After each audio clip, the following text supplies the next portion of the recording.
What kind of a life is worth living? हम ये सवाल बार बार पूछ सकते हैं कि कैसी ज़िंदगी जीना वर्दी है, और शायद हमें इसका जवाब कभी ना मिले. On grand scale of life, every life is worth living. But the question is, what is the cause you can die for or vandalize all the social boundaries?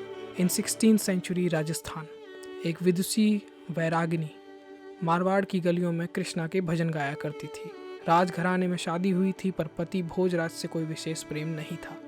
पति युद्ध में मारा गया और मीरा ने सती होने से इनकार कर दिया. राजपूत घराने की एक लड़की सती होने की बजाय वैरागिनी हो जाए, समाज अभी इसके लिए तैयार नहीं था, और ना ही उसका परिवार.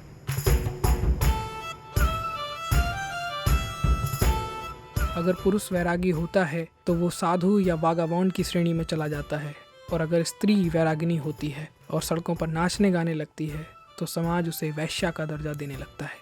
बदनामी ना हो जाए इसलिए मीरा के फादर इन लॉ राणा सांगा मीरा के लिए विष का प्याला भेजते हैं, और चमत्कारिक रूप से वो विष का प्याला अमृत में बदल जाता है और मीरा की जान बच जाती है. प्रभु की लीला अपरंपार है, और ये कहानी मेरी समझ के बिल्कुल बाहर है.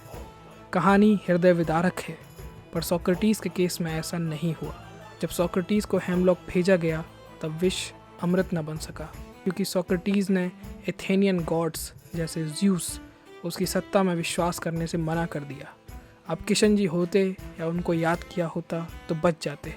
क्या करें, अलग देश में अलग ईश्वर काम करता है, कहीं पर कृष्ण का तो कहीं पर ज़्यूस का सिक्का चलता है. जिस देश में आप रहते हैं उस देश के प्रचलित भगवान को मानना बहुत ज़रूरी हो जाता है, वरना आप सज्जन व्यक्ति नहीं कहे जाएंगे. सोक्रेटिस नॉन कन्फॉर्मिस्ट था. यूनान के प्रचलित देवता ज़्यूस की प्रभुता को मानने से उसने मना कर दिया. वो साफ कहता था, विश्वास करने से पहले सवाल करो, और तब तक सवाल करो जब तक कि उसके काउंटर में सारे तर्क ख़त्म ना हो जाएं और आप एक ऐसी सिचुएशन में पहुंच जाएं जिसके आगे अभी खोजा ना गया हो. यानी सोक्रेटिस के शब्दों में, the only true wisdom in knowing that you know nothing. The moment you realize you know nothing, आपका ईगो तबाह हो जाता है, और जो बचता है उसे हम विजडम कहते हैं. सोक्रेटिस वो पहला फिलोसोफर बनता है जिसकी मौत ज़्यादा सवाल पूछने की वजह से हुई, और सोक्रेटिस वो पहला फिलोसोफर भी था जिसकी मौत का फैसला वोटिंग सिस्टम के ज़रिए किया गया. हाय, I am Akash Rajput, and this is all about story, and we are going to examine a painting from Neoclassical period, The Death of Socrates by Jacques-Louis David. In 399 BC, Socrates ने Athens के youth से कहा, Do not choose faith over reason. Socrates पर इल्ज़ाम लगा कि वो सबको करप्ट कर रहा है. कुछ इतिहासकार मानते हैं कि सोक्रेटिस उस समय सत्ता के लिए एक बलि का बकरा था, आम जनता का ध्यान डाइवर्ट करने का एक अच्छा तरीका, जिससे सत्ता में चल रही गड़बड़ियों पर किसी की नज़र ना पड़े और कोई दोबारा उनसे सवाल पूछने की हिम्मत भी ना करे. सोई हुई जनता को जगाना ख़तरनाक हो सकता है, पर इतना ख़तरनाक हो जाएगा ये उसे पता नहीं था. इन 1787 जैक-लुई डेविड ने एक पेंटिंग के लिए एक ऐसा सब्जेक्ट चुना जो सीधा उसी बात से संबंध रखता है कि जनता सो रही है और हमें उसे जगाने की ज़रूरत है. 2 साल के अंदर ही फ्रांस में क्रांति हो गई. देखते ही देखते जैक-लुई डेविड फ्रेंच रेवोल्यूशन के सबसे इम्पॉर्टेंट आर्टिस्ट में से एक बन जाता है. On the canvas of democracy, a political landscape created by people, common people, had taken place years ago. पर सोक्रेटिस को डेमोक्रेसी कभी पसंद नहीं आई, और उसके वैलिड रीज़न थे उसके पास. जब सोक्रेटिस का ट्रायल कोर्ट में चला तो कोर्ट में 500 ज्यूरी मेंबर्स थे. 500 ज्यूरी मेंबर्स का क्या मतलब है? ये तो फिर वोटिंग हो गई ना. वोटिंग के रिजल्ट तो प्रलोभन और इस बात पर निर्भर करते हैं कि कौन कितना ज़्यादा लोकप्रिय है, कौन कितना मीठा बोलता है. इसमें सही या गलत, मोरल या इमोरल जैसी चीज़ नहीं होती. And as Socrates stated, election तभी कारगर साबित हो सकती है जब आम जनता शिक्षित हो.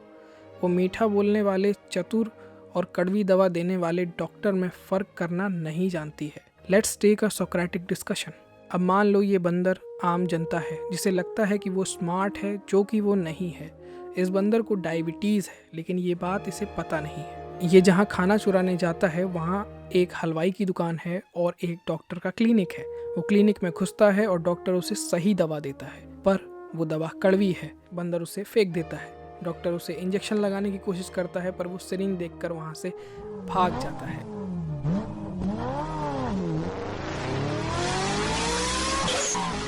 वहीं हलवाई उसे लड्डू, बर्फ़ी, गुलाब जामुन सब खिलाता है और वो हलवाई को अपना चहीता मानने लगता है। बंदर को ये समझाना लगभग नामुमकिन है कि जो मिठाई वो खा रहा है उसी से उसकी मौत होगी।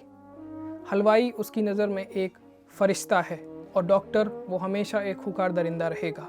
इलेक्शन के दौरान कोई भी अच्छा कैंडिडेट कभी नहीं जीतता क्योंकि वो ये बात समझाने में हमेशा नाकामयाब रहता है कि शिक्षा हमारे लिए क्यों ज़रूरी है। डेमोक्रेटिक सिस्टम का एक फेलियर का एग्जांपल देता हूँ। आप कितने ऐसे एमएलएस को जानते हैं जो अपने फील्ड के एक्सपर्ट हैं, जैसे political science, economics? Do you remember anyone? शायद ढूंढना पड़े। बट आप कितने ऐसे एमएलएस को जानते हैं जिन पर क्रिमिनल चार्जेस हैं? I mean like what should I से? और सोक्रेटिस का मरना तय था क्योंकि वो बंदरों को इंजेक्शन लगाने की कोशिश कर रहा था। ये बंदर वाला एग्जाम्पल बिल्कुल एलेगोरी ऑफ केव्स की स्टोरी की तरह है जिसे प्लेटो ने लिखा है। Back to painting again. Painting is not historically accurate, but ज़रूरत भी नहीं है अगर आपके पास कहने के लिए बहुत कुछ हो। Let me remove some background. Painting में पावर डायनामिक्स किस तरह से काम कर रहे हैं। सोक्रेटिस का जेस्चर जहाँ वो क्रेटो को बता रहा है कि एक फ़िलासफ़र को मौत से डरना नहीं चाहिए, वो बहुत ही कॉन्फिडेंट है हेमलॉक को पीने के लिए। दूसरे पेंटर्स ने जहाँ सोक्रेटिस को मरने की हालत में बनाया है, वहीं डेविड ने एक विक्ट्री के फॉर्म में दिखाया है।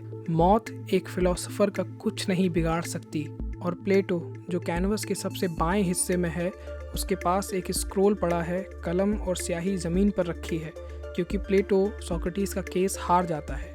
But why this painting is so important and confusing at the same time. Okay, इस वीडियो को पॉज कीजिए और देखिए कि पेंटिंग में क्या गड़बड़ी है।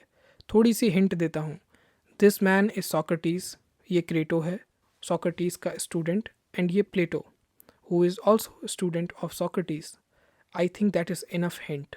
द रिप्रेजेंटेशन इज़ अमेजिंग, मगर पेंटिंग में कुछ ऐसा है जो पॉसिबल ही नहीं है। जब सोक्रेटिस की डेथ हुई तब वो तकरीबन 70 साल का था, पर पेंटिंग में सोक्रेटिस काफ़ी जवान है, मस्कुलर है, जो कि Greek and Roman classical style का एक रीमेक लगता है। पर प्लेटो जो पेंटिंग में लगभग 70 साल का है, वो उस वक्त 28 या 30 साल का रहा होगा, बहुत जवान, बिल्कुल क्रेटो की उम्र के आसपास। पर पेंटिंग में प्लेटो सोक्रेटिस से भी बूढ़ा है, which is impossible. But why David painted like this? क्या पेंटिंग बनाने से पहले डेविड को ये बातें पता नहीं थी? शायद पता थी। चलो इसे एक दूसरे नज़रिए से देखते हैं। The last supper painting by Leonardo da Vinci. Jesus का आखिरी मील जिसमें डिसाइपल्स की संख्या 12 है और इसके बाद ही जीसस को क्रूसीफाई किया गया था। सिमिलरली इस पेंटिंग में सोक्रेटिस को जब हेमलॉक दिया गया तो पेंटिंग में 12 लोगों की मौजूदगी है, जिसमें उसकी पत्नी ज़ेंथफी भी शामिल है। जीसस के डिसाइपल्स भी जीसस को बचाने में नाकामयाब रहे थे और उन्होंने खुद मौत को एक्सेप्ट किया। कोर्ट ट्रायल के दौरान प्लेटो सोक्रेटिस की वकालत करता है और वो उसे बचाने में नाकामयाब रहता है।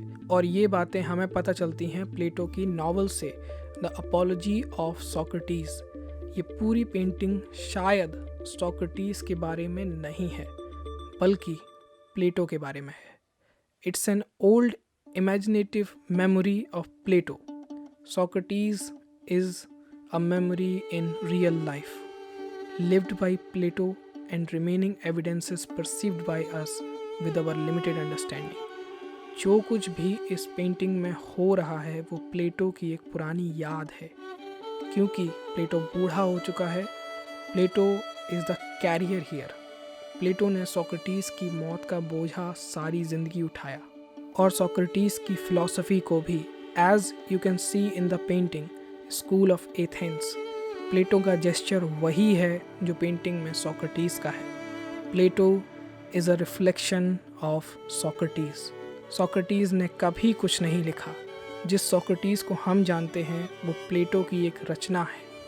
प्लेटो की कुछ आखिरी किताबों में प्लेटो ने अपनी बातें कही हैं, लेकिन सोक्रेटिस के ज़रिए, और ये पता लगाना लगभग मुश्किल हो जाता है कि ये बातें सोक्रेटिस ने कही हैं या प्लेटो ने।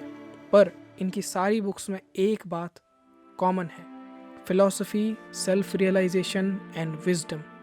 ये मॉब साइकोलॉजी का हिस्सा कभी नहीं बन सकते। Democracy, voting system and blind faith, ये हर्ड मेंटालिटी के गहने हैं, ये उनसे छीनो मत। And as George Orwell once said, perhaps one did not want to be loved so much as to be understood.